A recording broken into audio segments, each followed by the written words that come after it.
pengumuman Anwar pada hari ini bahawa beliau selaku Presiden PKR telah mendapat sokongan yang begitu kuat dan meyakinkan bagi membentuk kerajaan baru menggantikan Kerajaan Perikatan Nasional ataupun PN pada ketika ini.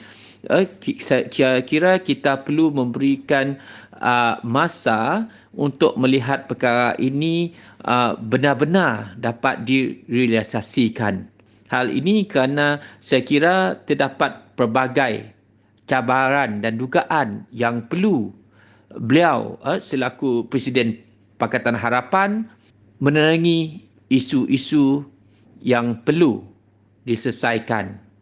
Misalnya, yang pertama, terdapat pihak yang menganggap isu ini sekadar retorik. Sebab dikatakan sebelum ini ada beberapa pengumuman yang hampir punya nada yang sama, akan tetapi tak sempat dilaksanakan disebabkan hambatan-hambatan yang tertentu. Jadi, dalam konteks ini, ada baiknya kita menunggu proses yang seterusnya.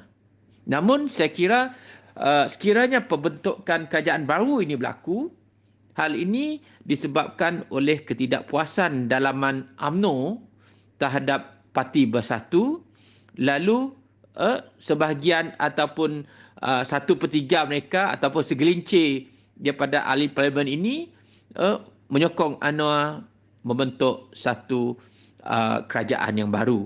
Tadi saya kata perkara ini masih lagi di peringkat permulaan kerana ia perlu melalui beberapa proses tertentu. Seperti rakyat juga ingin tahu siapa ahli-ahli parlimen yang berada di pihak saudara Anwar, parti mana yang menyertai, adakah keseluruhan parti, sebahagian parti, 1/3 dari parti, apakah rasional penglibatan dan apa juga pendirian ketua-ketua parti lain berkenaan hal ini dan bagaimana kabinet bayangan baru yang dipancarkan oleh Pakatan Baru ini terbentuk hinggalah kepada proses kepada menghadap Yang di-Pertuan Agong dan sejauh mana Yang di-Pertuan Agong berkenan mai pembentukan kerajaan baru ini.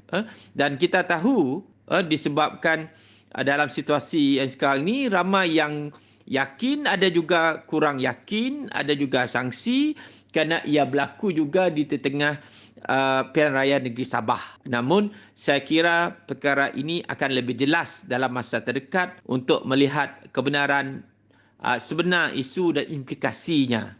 Jika berlakunya keabsahan tersebut, saya kira implikasi terdekat ialah di segi pilihan raya negeri Sabah, ramai yang tidak berani melompat parti. Mana-mana parti yang kalah ataupun menang nanti. Sebab kedudukan di Putrajaya masih belum jelas. Yang kedua, sekiranya berlakunya pembentukan kerajaan baru ini, maka kita dapat lihat parlimen tidak akan dibubarkan disebabkan diselesaikan seperti diselesaikan melalui pemilihan dan juga melalui perkenan Yang di-Pertuan Agong.